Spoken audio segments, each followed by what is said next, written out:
In this video, I'm going to show you the behind the scenes of how I make my edutainment videos, which is combining educational content with entertainment. This one's going to be how I made the human versus AI rap battle. And the reason these perform so well is because it's highly entertaining, but also if you do it right, which I'm going to show you how, it's educational and it ties back in with your brand and your business. And so it draws in a lot of customers. We've got a ton of inbound leads from our edutainment videos. They've been one of the biggest source of how we acquire new customers. So I get a lot of questions on these videos when I do them, like how do you come up with the concept? Then how do you take a concept and turn it into a script? And how do you write that? And how does that come together? And then how do you record the videos where it's, two people kind of talking to each other like a skit, or it's a rap battle or whatever it might be. And then how do you put it all together with the editing and then get it ready to actually post in the feeds? So again, I'm gonna use the example of the human versus AI rap battle. If you have not watched this video, go watch it right now. I'll put a link down below. So go click that link and watch the actual video. It's a minute and something seconds long,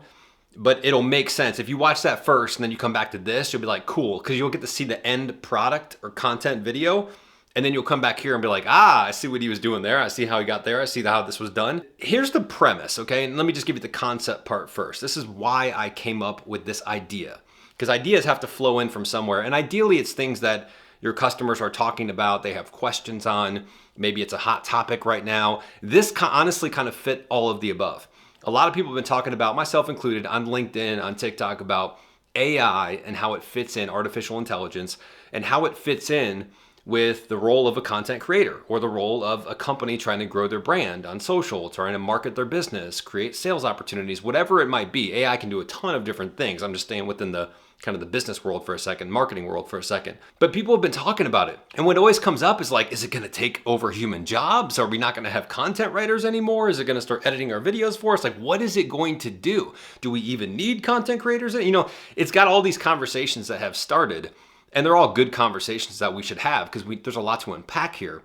My thought process always, and I think there's some people that would agree with this, is that AI is a great tool. And is it going to replace some jobs? Yeah, it is. Is it going to create other opportunities for other jobs? Yeah, it is. And it's going to force people to step up their game. And it's going to create opportunities within creators where the biggest skill set now is going to be creativity. And being able to tell a story and being able to pull those human emotions out that a lot of times AI just cannot do. So that was the core message, right? I want to show people that it's not AI versus humans. It's AI and humans. It's a tool that we can use to make things more efficient, faster, to help us do our jobs better. So that was the initial concept. Now I could just do a post saying, here's what I think about AI versus humans. And that's not going to perform as well as something like this, right? Because it's more entertaining. Who doesn't want to see a rap battle, let alone a rap battle that's AI versus human, which has been one of the biggest topics that we've been talking about over the last few months. So that was the initial concept. So I wanted to make sure, as I'm looking at the vision first, what do I want this to be? And what is the core message? I always think message first and then kind of layer the creativity on top of it. That doesn't mean that sometimes I don't get an idea that's creative, like a storyline or a concept. And then I go, okay, I've got the storyline and a concept, but what's the message going to be? How do I tie in a good message to this? So sometimes they come one before the other, but I always, before I start a project like this, I'm thinking about what is the core message that I want to drive home to my audience. And ideally, and almost always, this is coming back to my business. It has something to do with what we offer or our business, because that, again, is an opportunity to create leads and new customers and inbound opportunities for you and your business. So that's the concept. Now let me take you to the script real quick, okay? On the actual script, I thought about a couple different things. Initially, I was like, I'm gonna actually write AI's part of the rap battle, and then I'm gonna write the human part. Then I'll bring it together, right? Now my message going into it, of course, is that it's and, not or. Humans and AI, not humans versus or AI. So I said, well, I gotta have AI go first then, and AI is gonna talk about how they're better, they're more superior, they're faster, they can, they don't make as many mistakes, whatever the common cliche things about AI versus human beings would be. Now, here's what's really cool. As I started thinking about, all right, how would I start this? I thought, what if I made this ultra authentic? And I legitimately had AI write the actual script. And so that's what I did. I went into Chat GPT and I typed in, can you write me a rap battle script, just a verse from AI's perspective, battling against a human being on why AI is superior to humans. And boom, It populated a script. I didn't use the whole thing, but I took probably 80% of it and used it. And then of course I had to make sure that it had the melodies and it sounded good and it was laid over the audio, the beat and that kind of stuff, of course, right? Now, the only line that I added in myself was the very last one where it said, oh, by the way, AI wrote this script, man. Because I wanted to make sure the audience knew that, hey, this is legit. Everything I just said was literally from AI. I didn't make this up. Like, it's not a human trying to play the part of AI. It's actually AI playing the role. And so that was really unique for me. I've never done a video where the character was kind of able to create their own part of the storyline. That was really, really interesting for me, and it was actually quite fun. Now, here's what's important though, as a storyteller, a good story has kind of that problem or that conflict in the beginning, and then there's some type of rise up to it where you kind of overcome that problem or challenge, and there's a potential hero, there's some type of resolution to the conflict, you get to the mountaintop, whatever it is.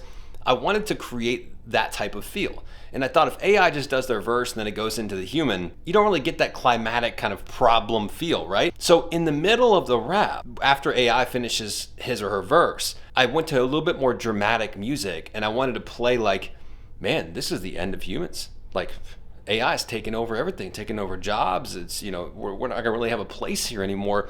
I wanted to paint kind of a dark picture. You see in the beginning here, it's the reporters talking. I think I changed the wording here. AI is taking over human jobs, AI is emerging. I just wanted kind of a couple of voiceovers, like it was multiple different news channels reporting on, what's happening in AI. And a lot of times what happens in our news, unfortunately, is that it plays on fear and people being scared and the worst that could happen. And it doesn't talk about a lot of the opportunities and the good things that are happening. And so again, kind of some subtle messages here. And you'll notice with the human verse here, I came out and said, look, it's cute that you made your own script, but I ain't amazed by it one bit. Even though it's really, the technology is amazing, I'm not amazed with it because without me, there is no you and the whole little story wouldn't even exist. So AI can't come in here and create some rap battle, AI versus human, out of nowhere based on human insights that I've gathered over the last several months from talking to people and understanding this at a pretty deep level. They can't do that, right? They need a human to say, hey, this is the concept, this is the creative. Now you can help me with bits and pieces, kind of like putting together a puzzle piece, but you can't create the actual puzzle itself. And so I wanted to demonstrate that with this. Now right here, I say, you must have forgot your role. You're the computer, I'm the user. I wanted to make sure that AI was in his place. Like, look, you're a tool. You're the computer, but I'm the user, I'm the creator, I'm the producer, I'm the content. And again, what I wanted to do here was I wanted to play to the whole, what AI doesn't have is the human components of the creativity, the humor, the just being a human being, the emotional side of things, right? And so I threw out a challenge of, let me see you just make the crowd laugh. Oh wait, that's right, he got no humor. Because again, I want to showcase that while you're great in many aspects, and you are a great tool for us humans, you can't do certain things that we can. And that's cool, because he's just AI. And then I was like, and then I also wanted to play to, or you don't have the creativity or the ability to take a story like this, flip it right on its head, where you thought it was going and went dead, and the twist happens instead. And so what's interesting about this, I've never done this before, but with this script, I actually talk about how there's about to be a twist. And so in your mind, and this is really important for edutainment videos, if you can create twist and kind of, you got to hook people in the first part, right? And an AI versus human rap battle, that's probably going to hook a good amount of people in.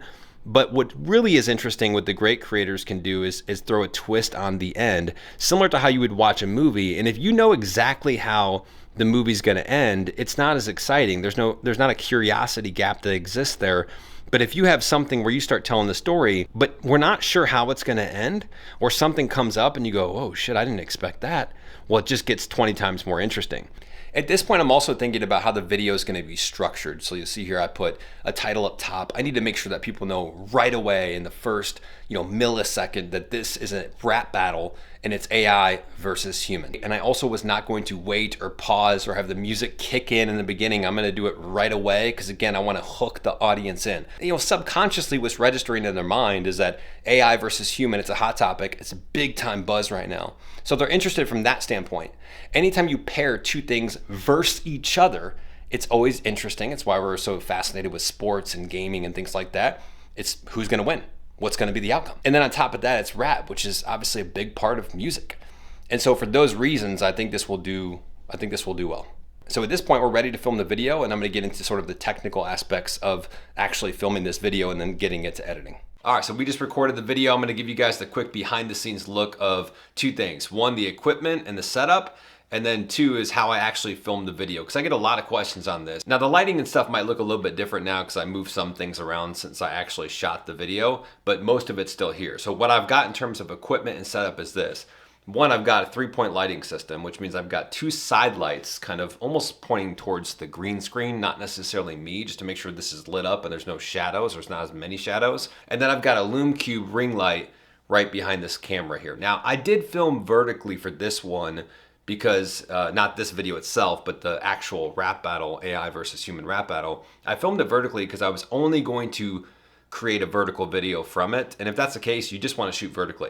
Now, I did use a Sony DSLR for this one, but you could easily use your smartphone and just film vertically, or if you're going to make it horizontally, twist your smartphone horizontally and shoot that way. In terms of the mics for this specific scenario and video, I didn't really need any mics because everything was recorded in kind of my home recording studio, which is nothing fancy. It's Logic X Pro, which is an application for my MacBook Pro. It's actually very affordable and it allows you to basically plug in beats, make your own beats, and then also add vocals over the top. So that's where I created the audio track from there. So as I was recording this video, I just kind of played the track so I knew my lips were moving with what I was saying. Normally, if I was doing a skit video or if you're doing one at home, you'd want to have either a wireless lapel mic. That's mostly what I would use because you can move around and be flexible and you're still gonna have high quality audio. Or I would use something like I'm using literally right now in this exact video, which is my Rode shotgun mic that just goes on top of my DSLR.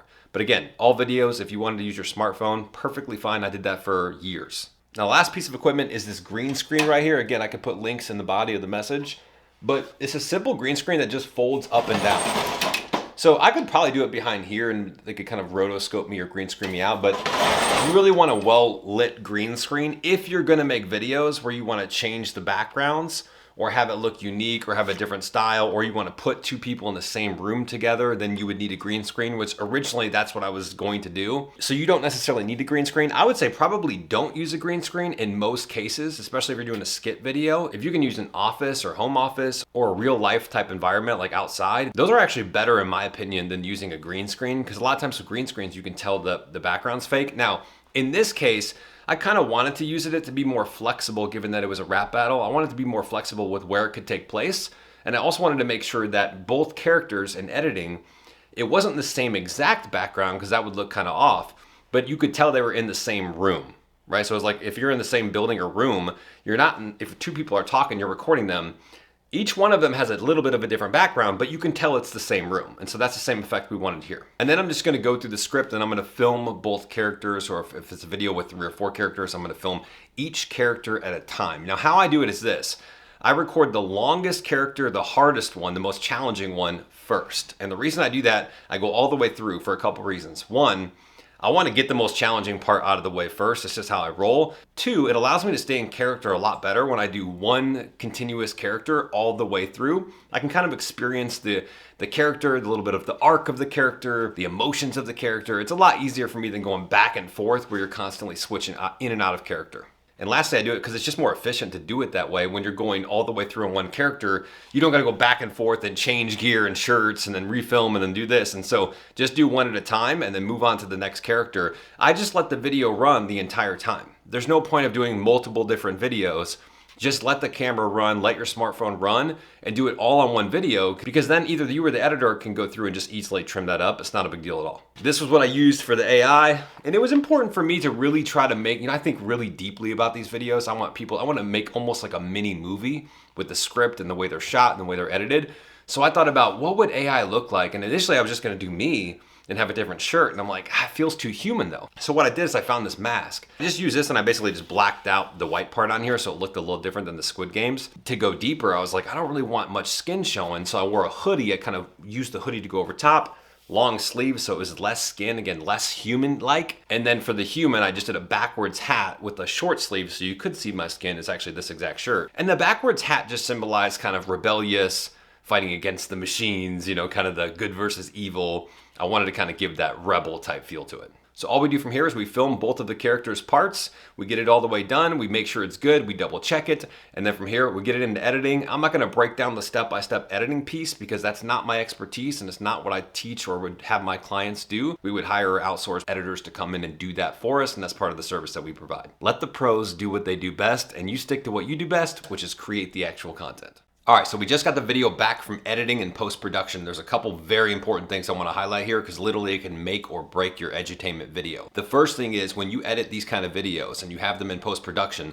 obviously from a creator standpoint, we've done our part, what I talked about earlier, which is we've got to capture attention right away with what we say, how we say it, the visual, the audio, how we make the audience feel as fast as we possibly can. We've also got to be clear with what is going on because if we confuse the audience, we've lost the audience. You confuse them, you lose them. So the same thing from an editing standpoint. We don't want people to come into this and go, what am I watching here? This is kind of interesting, but I'm not even sure what the hell's going on, right? So we gotta, again, make sure that we've got that title up top for this particular style of video. It doesn't mean you have to do this every single time, but for this video, it made sense to put that title, which was AI versus human rap battle. I'm garnering attention with this, but I'm also clarifying my message and what this video is about. I work with a lot of customers that try to do these types of videos, and one of the biggest mistakes early on is that they're just not clear enough as to what the video is about. So it's 3 to 5 seconds, and it's creative, it's kind of interesting. There is actually a good script, but I get a couple seconds in and I'm like, what am I watching here? I don't even know what this is. I don't know what it's about. Why should I keep watching, right? And so you lose audience, your drop-off rate is so high that it doesn't matter what happens after that, the video just doesn't perform. So we want to make sure from an editing and a post-production standpoint that we match that level of clarity and creativity and curiosity that we do from a creator standpoint. The second part of the editing and post-production piece, and a question I get all the time is, what are you telling them to do versus what are they actually doing on their own? And when you've got good editors that know how to edit in this style like we do, and that's again part of a service that we provide, they already know how this stuff works, right? They've already been trained for months and sometimes they've been doing this for years. And so they've got this down pat. Obviously things change per creator, per video. There's minor nuances and things that need to happen, but they understand what they're trying to do, which is basically take your story and bring it to life, make it more realistic, help tell the story. All I do at this point is I'm just giving them the script, which has a couple things in there in terms of post-production, and then they're pretty much doing the rest of it. But I remember working with my first few editors and it took a long time to get that down. So some of it you're gonna have to work with the editor if you're starting from scratch. I would almost think of it like a quarterback working with a new receiver, right? They've got to figure out their timing and their takeoff, their speeds, their all that different type of stuff. Also, the way I'm going to end certain videos for LinkedIn versus like a YouTube Shorts or a TikTok will vary a little bit. So you'll see a little bit of a difference in the ending that I post on LinkedIn versus TikTok and YouTube. And the reason for that is because audiences consume and react and create differently on certain platforms versus other platforms. So you got to kind of take into consideration what platform you're putting it on, and you might have to take a little bit of a nuanced approach to that depending on the platform. So after the editing piece, and if there's any revisions, I'll just send back for them to revise. Typically it's one time, it comes back, it's ready to go. But after that, we're gonna move right to the copywriting or the text portion of this video. So when I post it on LinkedIn or TikTok, YouTube Shorts, the copy that I put above or below the video, wherever it goes, depending on what platform, that is important for a couple reasons. One, I've got an opportunity, and more so especially on LinkedIn and TikTok, YouTube Shorts as of now, you don't get a ton of room to write a lot of copy.